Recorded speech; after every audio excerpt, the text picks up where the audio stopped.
Contra Banter is a game in which you are arguing, trying to sneak things in without other people noticing. Now, this is kind of a party game that's been around for a while. I've seen these things before where you have to walk around and say a sentence. And everyone's like, wait a minute, why did you say that sentence? That's the sentence you were supposed to say and no one was supposed to know. That's what this game is. So there's nothing quite new about this, but let's take a look. Each round of the game, players are going to get 3 secret words. So here we have munch, boast, and oppress. You can also use the red sides. You decide at the beginning of the game which words you're going to use. And your opponents, for each round of the game, are going to give you a prompt. So they'll have a prompt card, and they're going to ask you a question. What was your childhood home like? And then you have 90 seconds, and you're going to answer that question. You might be like, well, I really enjoyed my childhood home. It was a lot of fun. We sat around and watched TV a lot as we munched on popcorn. So what you are doing is you are trying to sneak these words in.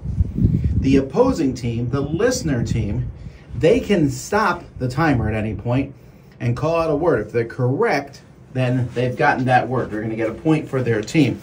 And each team has 3 guesses, and then you can fail them. You can ask 2 during the time, and then once the 90 seconds are up, you can use your last one too. So you're trying to get the words correct or not. And that's pretty much the game. You'll get 3 new cards and keep doing that over and over. Most points wins.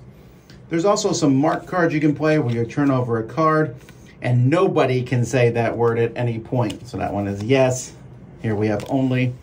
And there's lots of different cards in here. Stream, chorus, goof, mother, instrument, timely.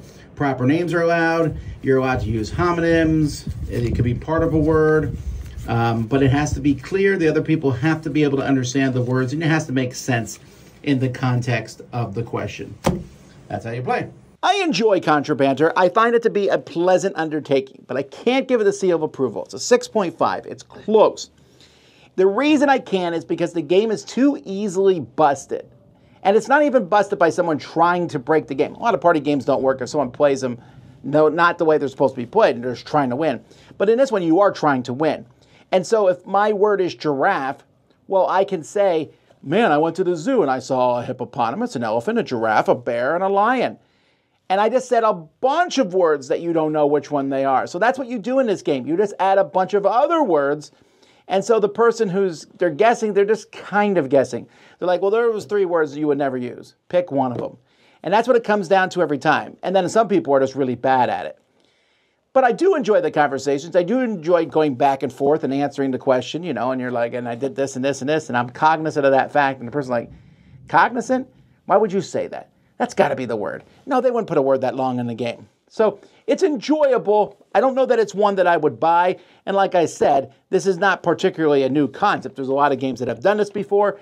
And yeah, so it's close, and it might work for some bigger parties, but not for me. Contra Banter.